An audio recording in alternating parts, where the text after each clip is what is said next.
Bonjour tout le monde, merci d'être là. J'espère que vous allez bien. Aujourd'hui, je vais vous parler des habitudes de dire oui et les habitudes de dire non. Et quelle influence en fait ces habitudes ont sur notre vie de tous les jours et bien entendu sur nos finances. Chaque mot qu'on dit, chaque geste que nous faisons, ça influence qu'on veut ou pas notre vie et aussi notre situation financière. Je veux parler de cette habitude que nous avons un peu tous. Peut-être qu'on ne fait pas attention en fait à ces choses-là. Ce sont nos frontières personnelles. Pourquoi je vous dis dire des habitudes, dire oui et non et les frontières personnelles? Parce que c'est entièrement lié. Qu'est-ce que c'est les frontières personnelles? C'est quelque chose qu'on construit autour de nous pour que les autres nous respectent ou ne respectent pas, pour être aimé ou pas aimé. En fait, c'est tout ce qui se passe autour de nous et ces frontières personnelles ont une puissance énorme sur notre vie de tous les jours. Quand on parle des comportements, les habitudes de dire oui et non, par exemple, on dit la personne qui dit toujours oui. Je pense que vous connaissez pas mal de gens qui disent à tout le monde oui, ok, etc. Souvent, c'est très lié avec l'estime de soi. Ce sont des personnes qui ont certaines peurs, qui ont peur de paraître égoïste, peur de ne pas être aimé, peur de rester seule, etc. Donc, à chaque fois, quand la personne elle dit oui, je vais le faire, par exemple, vous voulez pas faire quelque chose, notamment au travail. Vous voulez pas faire un travail, et puis tout le monde, à chaque fois, c'est toujours la même, qui doit finir plus tard que les autres. Je sais pas, les collègues, ils disent, écoute, on va partir parce que moi, je suis pressée, j'ai mon train, j'ai mon bus, j'ai mon enfant, j'ai mon chien. Est-ce que tu peux finir ou fermer le bureau ou finir ton travail, même si c'est pas vos horaires? Et qu'est-ce que vous allez faire? Bah oui, je vais le faire. Pourquoi? Manque d'estime de soi, ça c'est sûr. Parce que quand on fait ça une fois, on rend service. Quand on fait ça deuxième fois, troisième fois, là, c'est déjà de l'abus de la part de l'autre personne parce qu'elle va profiter de vous, de votre faiblesse et aussi de votre manière de poser, de votre savoir de poser les frontières personnelles. Parce que savoir dire non, c'est de poser les frontières personnelles. Je vais vous expliquer lors de ce live que c'est pas du tout mauvais. Et tous ceux qui vont vous dire que c'est pas bien, tu m'as pas aidé, qui vont essayer de vous culpabiliser, ce sont des gens qui profitent de vous et de votre gentillesse. Et qui dit gentillesse, on n'est pas venu ici pour être tout gentil. Il faut être juste avec soi-même. Parce que quand on est en excès gentil avec des autres, d'ailleurs on dit en français, la bonne et la bête commencent par la même lettre. Donc quand vous êtes toujours en train de dire à tout le monde, oui, mais je vais le faire, et vous faites ça à chaque fois contre cœur, vous ne pouvez pas être ni heureux, ni aligné avec vous, encore moins riche, hein, je vous dis franchement. D'ailleurs, les personnes qui possèdent une certaine situation, ils sont là parce qu'ils savent dire non. Et c'est important de dire non. Ok? Donc après, il y a d'autres catégories de personnes qui disent non à tout le monde. Ça, c'est encore une autre problématique. Pourquoi les gens ils le disent à chaque fois? Parce qu'ils refusent tout. Comme ça, ils ont peur peut-être de tromper, d'être jugés. Ils préfèrent d'être invisibles parce qu'ils ont peur d'être jugés par d'autres personnes. Alors, eux, ils vont dire non à tout le monde et là, forcément, ça pose aussi un gros conflit dans la communication. La communication, c'est extrêmement important, je vous ai déjà dit plusieurs fois. Tout ce qui se passe autour de nous, c'est la communication. C'est pas ce qu'on dit, c'est comment on dit, c'est quand on le dit, est-ce que la personne en face, elle est réceptive ou pas et comment on va le faire. Donc ça, c'est la deuxième catégorie des personnes qui dit non à tout le monde parce que derrière, ils se cachent de certains troubles, notamment peur d'être visible, peur de devoir argumenter, de défendre sa position, etc. Certaines timidités, je pense que ça se cache. Il y a aussi souvent les gens très très timides, ils se rendent invisibles parce qu'ils se sentent, c'est de nouveau le problème d'estime de soi et confiance en soi. Et il y a une troisième catégorie des personnes qui veut tout contrôler. qui veut tout contrôler, on essaie de contrôler tout le monde, on essaie de dire ce qu'il faut faire, on donne des conseils sans qu'on le demande, on veut travailler, je me rappelle, je connaissais une personne qui me disait, écoute, moi je veux pas que tu travailles, je veux travailler pour tout le monde, moi je veux travailler pour les deux, pour que tu aies la vie tranquille. Pourquoi? Parce qu'il voulait contrôler mon comportement, parce que forcément quand quelqu'un il fait quelque chose pour nous tout le temps, il nous contrôle et il nous impose un certain comportement, il nous impose ce que nous devons faire parce qu'on se sent redevable. Sachez bien que quand quelqu'un est la personne qui va vous donner quelque chose sans aucune raison. Ok, les gentillesses, c'est un peu dans les contes de fées. Si quelqu'un vous fait quelque chose pour vous, derrière, il a une pensée positive, ça peut être une pensée positive, mais il a l'intérêt derrière. Ok, même si on vous dit on vous aime, parce que peut-être s'il vous dit je t'aime et je fais ça pour toi, parce qu'il aimerait de l'amour en retour. Il aimerait quelque chose. Il y a toujours une condition en arrière qui va vous demander. Donc quand vous dites ça, et quand il y a quelqu'un qui veut contrôler tout ce que vous faites, tout ce que vous dites, tout ce qu'il a dit, tu dois dire ça, tu dois pas faire ça, à ta place j'aurais fait ça. Faites attention. Parce que déjà, tout d'abord, cette personne, elle veut combler quelque chose, elle cherche quelque chose, il manque quelque chose à elle, et elle fait ça volontairement pour, c'est souvent chez les manipulateurs d'ailleurs, ça existe, cette problématique. Donc, on est tous un peu manipulateurs. Hein. Je vous avertis que quand les gens disent ça, c'est l'excès. Chaque personne elle cherche qu'un son intérêt parce qu'un être humain, c'est un grand égoïste. On peut dire tout ce qu'on veut, il veut toujours avoir raison. Et puis, il amène tout sur lui. Donc, c'est pas mauvais, c'est normal. Du moment qu'on fixe nos frontières personnelles et on blesse personne, fixer les frontières personnelles, souvent, c'est considéré comme d'être égoïste, mauvais, etc. Considéré par qui? Qui dit ça? Les gens qui veulent profiter de vous. Les gens qui ont l'intérêt derrière pour que vous fassiez ça pour eux. En général gratuitement. Et je vous dis franchement, mes chéris, si vous voulez faire pour tout le monde des choses gratuites, vous ne serez jamais riche. Vous n'aurez jamais d'argent. Vous ne pourrez jamais partir en vacances là où vous voulez ou vous permettre d'avoir une vie indépendante financièrement. Plus que vous faites, plus que vous essayez de faire gentil, moins vous êtes gagnant. Il faut être juste et surtout être bien aligné avec vous-même. Du moment que vous priorisez tout le temps les autres, les enfants, les parents, les conjoints, les collègues et tout ça, vous êtes pas OK avec vous-même. Vous ne pouvez pas prioriser tout le temps les autres. Aider, faire quelque chose, de nouveau, pas que ça devienne une habitude, une mauvaise habitude, tout le temps dire oui à tout le monde, quand tu veux vraiment profondément dire non. Combien d'entre vous, vous pouvez même commenter après, combien d'entre vous dit par jour oui à quelqu'un et quand elle a vraiment envie de dire non, quand vraiment, et au bout d'un moment, vous savez ce qui se passe quand on vit pendant des années dans ce schéma, au bout d'un moment, d'où ça vient tous ces burn-out, d'où ça vient toutes ces dépressions, d'où ça vient cette tristesse, cette aigreur, c'est toujours cette insatisfaction de la vie, ben c'est parce que vous vivez pas votre vie, vous voulez être tout le temps gentil pour les autres. Et ça joue pas comme ça. Et ça joue pas. Au bout d'un moment, vous savez ce qui se passe, que les gens, ils arrêtent, ils ne vous respectent plus. Ils vous quittent de toute façon parce qu'ils veulent chercher quelque chose, les personnes qui sont alignées avec vous-même. Parce que quand la personne n'est pas alignée avec elle-même, elle n'est pas intéressante pour les autres. Ça va un moment, ils vont profiter de vous et à un moment, du moment qu'ils ont tout pris de vous, ils vont vous rejeter. Ils vont chercher quelqu'un d'autre. Alors, pourquoi on ne fixe pas nos frontières personnelles? Il y a plusieurs raisons, c'est souvent dans le subconscient et je vais vous expliquer un petit peu.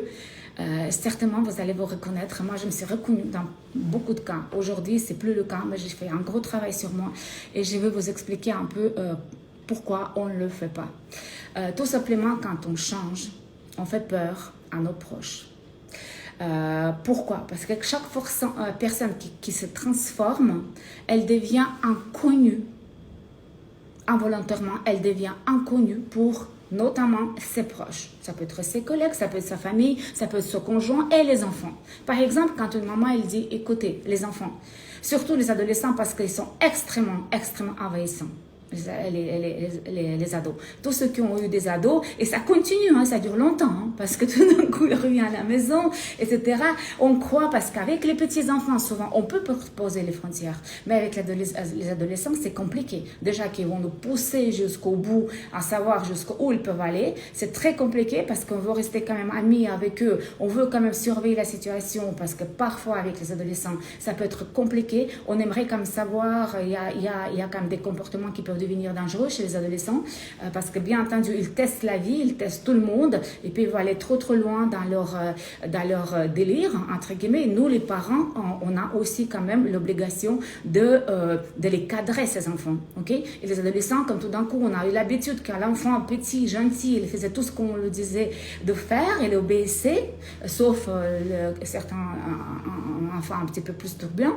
Mais sinon, en général, c'était assez facile, même si on dit avec les enfants, tu lui mets les chaussures, tu vas manger, tu laves les mains, il va le faire. Il devient adolescent, tout d'un coup, c'est lui qui fixe ses frontières. Et là, en étant parent, du moment que vous ne prenez pas dessus et vous ne lui dites pas non, ça va être compliqué. Il va vous tester. Et je vous dis, ça peut continuer très longtemps. Donc, c'est à vous, comme parents, aussi de dire non. Bien entendu que vos enfants, ils ne vont pas être contents.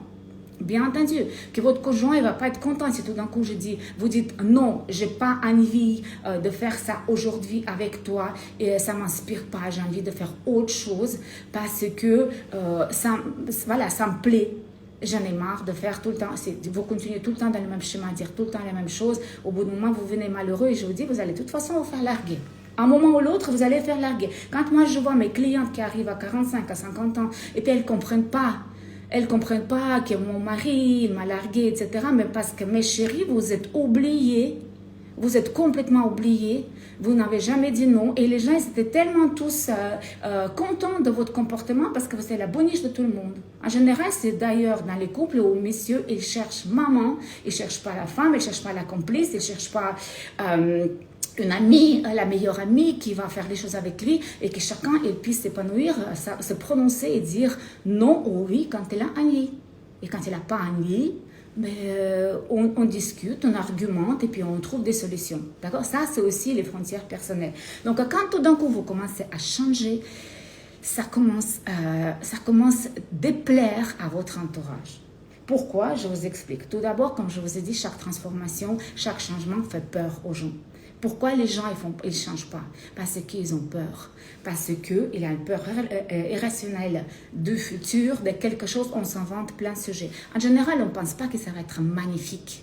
On rêve de quelque chose de magnifique. Mais dans notre tête, on va créer plein de scénarios négatifs qui vont nous empêcher d'agir. Ça, c'est normal. Donc, quand tout d'un coup, vous commencez à dire non, les personnes en face disent, mais il se passe quoi là? Elle est en train de changer. Donc, ils ne reconnaissent plus. Et quand ils ne vous reconnaissent plus, ils commencent à avoir peur. Ils disent, mais qui c'est cette personne?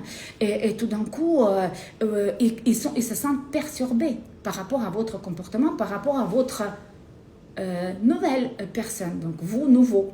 Vous voyez? Moi, nouvelle, vous, nouvelle. Je ne sais pas comment ça dit ça en français, mais voilà. Tout d'un coup, vous devenez une personne inconnaissable.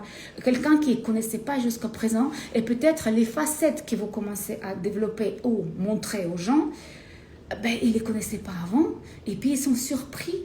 Donc forcément, il y aura une réaction de leur part.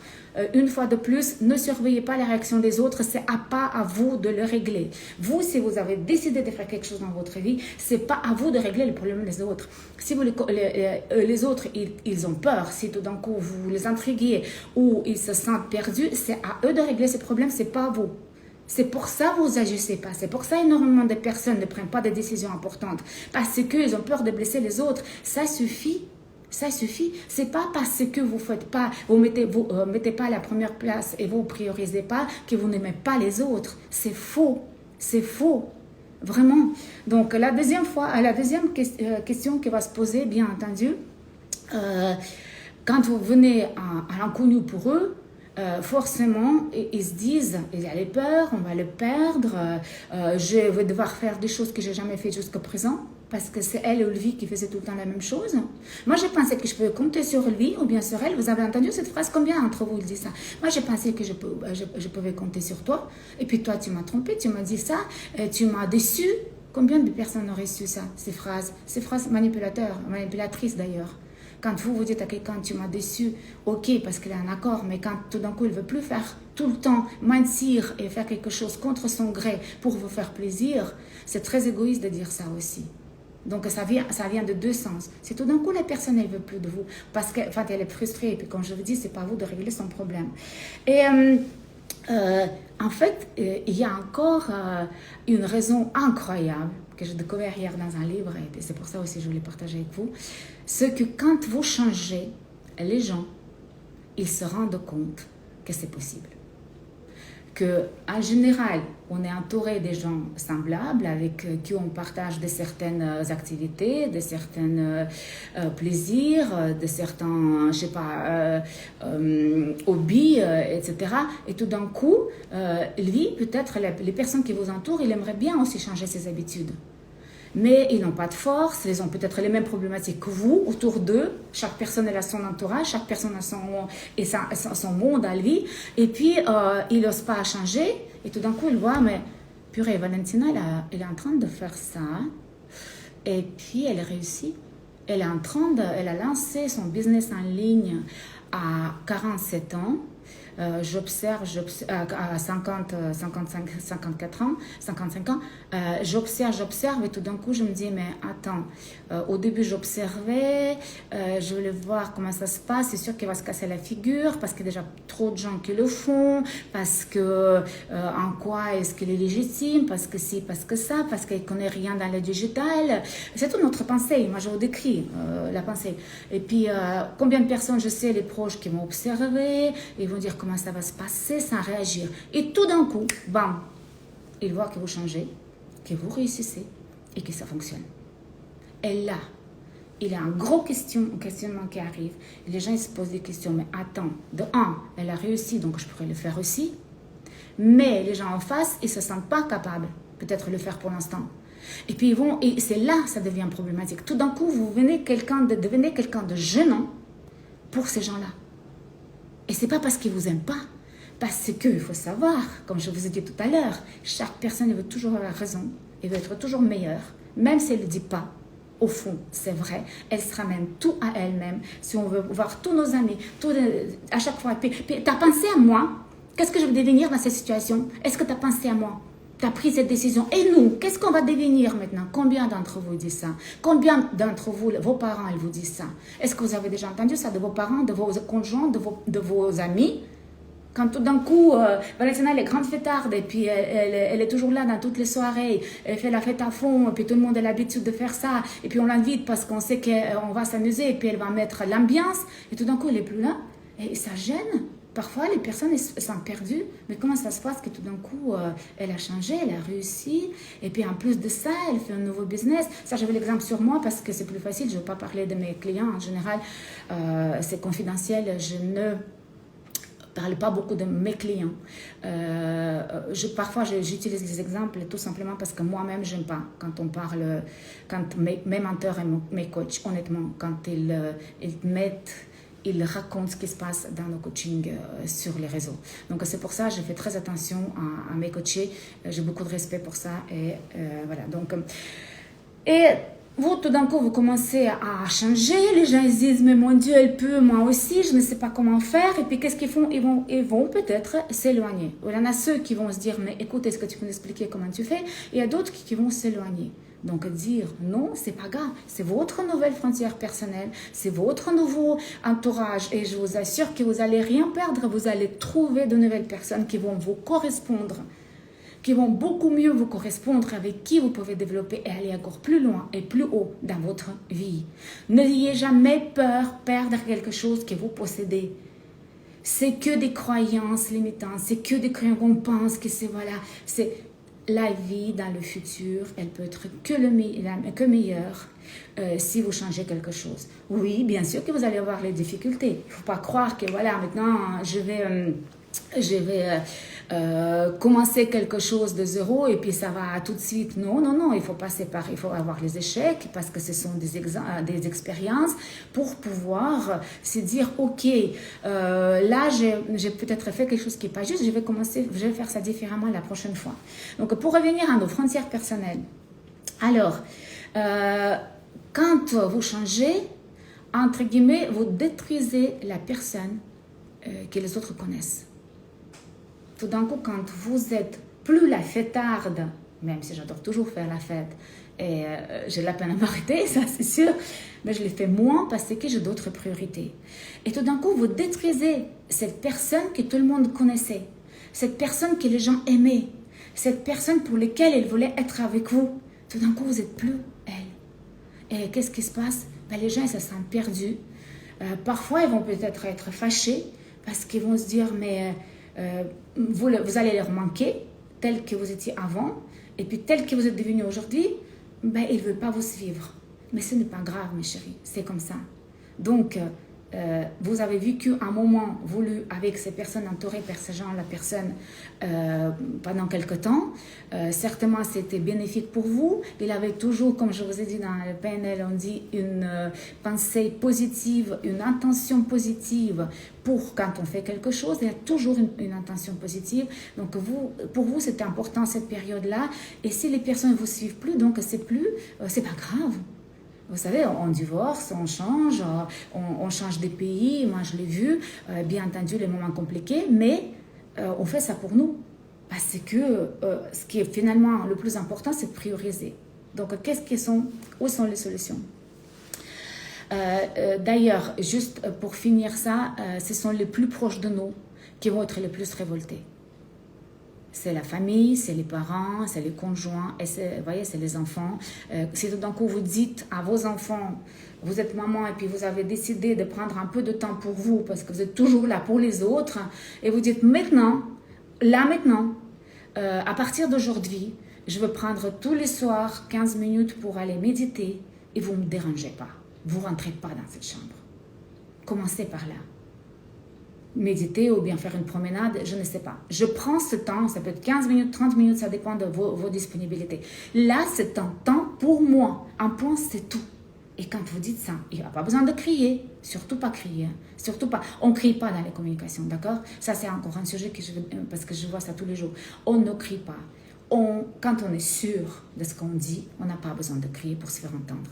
Quand on crie, on n'entend pas, on ne nous entend pas. Donc, vous dites à votre entourage, à partir d'aujourd'hui, j'ai décidé de faire ça pour moi. J'ai besoin de ce temps pour moi.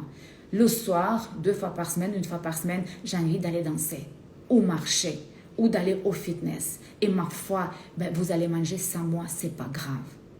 Et si tout d'un coup, ils disent là tous, c'est pas possible, ou les mamans, qu'est-ce qui se passe, ou ma femme, elle doit être là pour me servir le repas. Non, mon chéri, tu vas servir ton repas toi-même, ou tu m'attends. Et tu fais quelque chose pour toi aussi. Donc, si vous avez décidé de commencer à méditer le soir 15 minutes pour vous, vous avez le droit de prendre ces 15 minutes. Et c'est comme ça que vous allez commencer à dire non aux gens. Là, il y a d'autres solutions. Quand vous êtes au travail et vous dites à tout le monde, à tous vos collègues, à chaque fois, à votre chef, à votre patron, aux autres personnes, vous dites oui à tout et que vous savez que vous ne voulez pas le faire. Vous ne pouvez pas le faire. C'est contre votre volonté, c'est contre vous. Vous n'êtes pas OK avec ça. Commencez petit à petit. Parce que tout de suite, si vous faites la révolution, ça va être compliqué. Commencez petit à petit. Une fois, vous dites non, excuse-moi, tranquillement. Non, aujourd'hui, je ne vais pas le faire. Et je vous invite de ne pas vous culpabiliser. Parce que c'est légitime de dire non.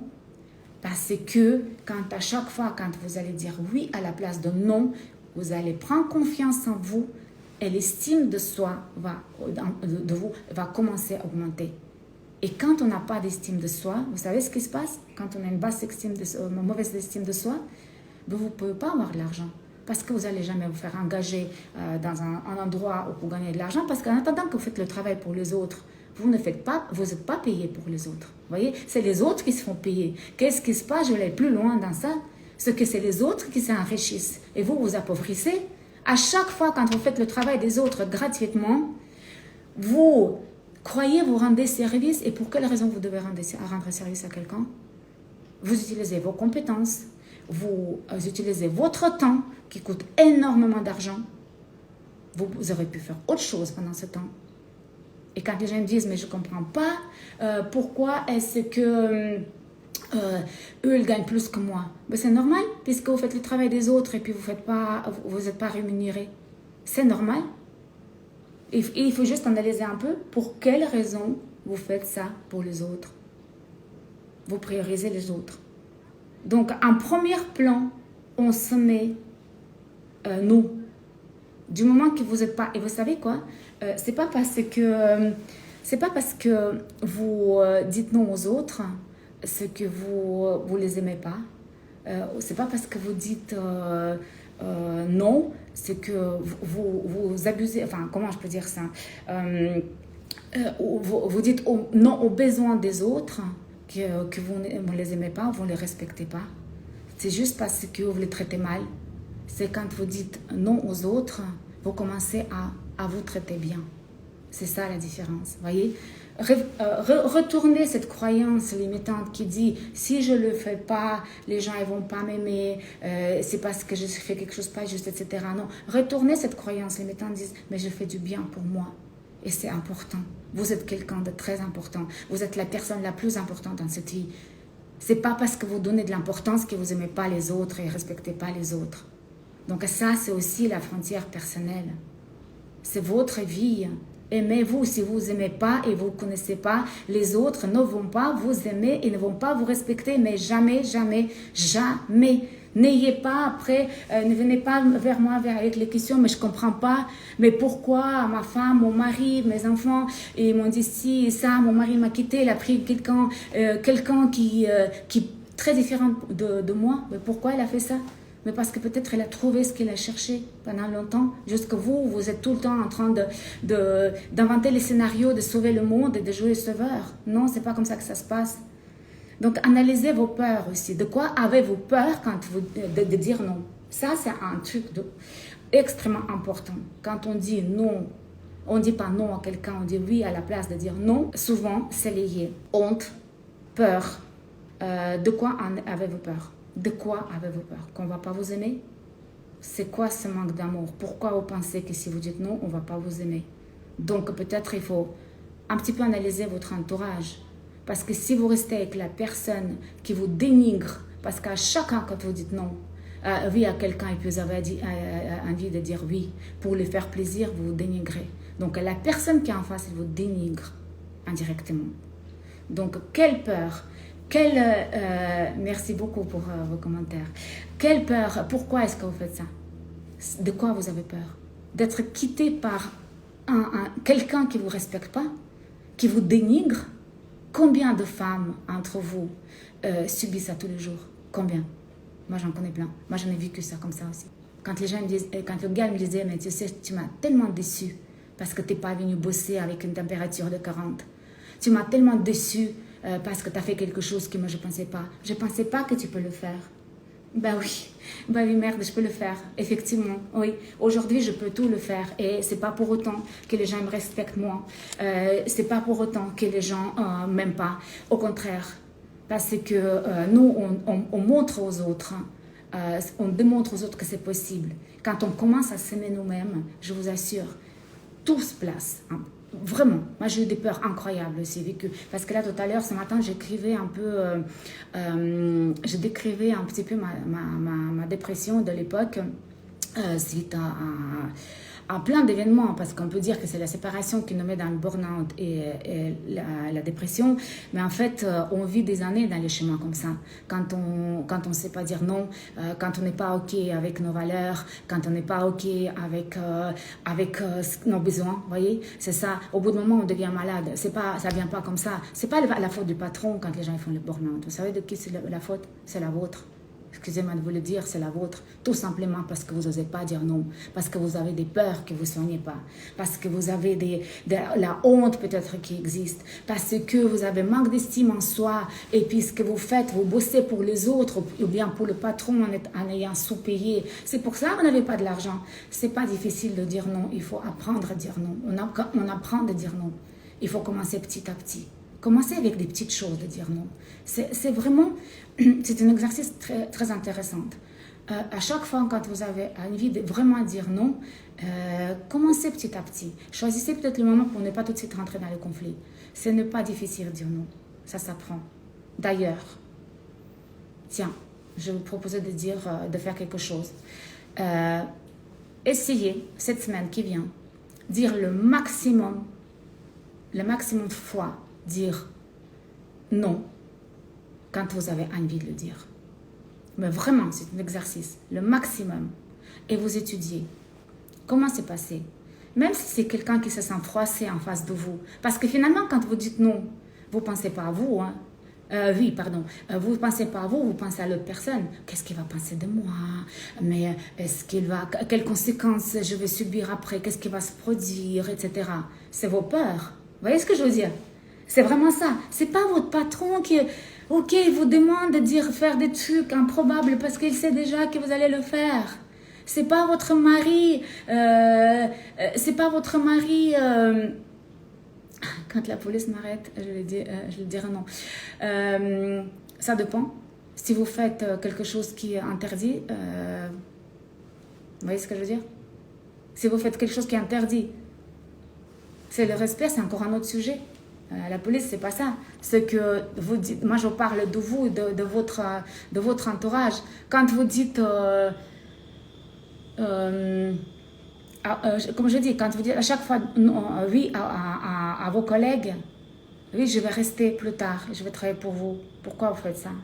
Vous n'avez pas d'estime en vous. Pourquoi? Vous avez peur. Donc, vous avez peur de perdre votre job. Mais si vous bossez là pour les autres, plus que les autres, vous allez trouver 25 travail ailleurs. Vous allez trouver 25 jobs. Les gens comme vous, tout le monde les voudra, puisque vous bossez pour les autres, pour rien. Donc voilà, je pense qu'on ne va pas aller très loin avec ça.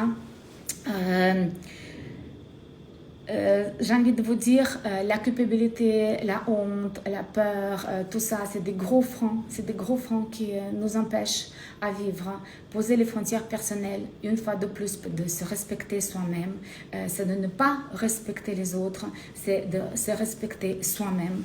C'est de ne pas dénigrer les besoins des autres, mais c'est de faire attention à nos besoins. C'est de rendre attentif à notre vie, à nos besoins. Commentez ce live, ça me ferait plaisir. Likez-le, partagez-le avec celui qui est au celle peut-être qui doit entendre ça, pour qui ça peut être intéressant. Et surtout, soyez bienveillants envers vous-même.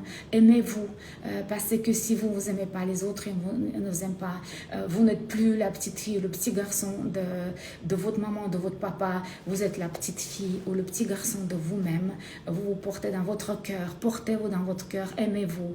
Et vous allez voir que les changements vraiment super positifs vont venir sur votre chemin. Vous allez oser faire des choses que vous n'avez jamais osé auparavant et vous n'allez rien perdre. On n'est jamais perdant.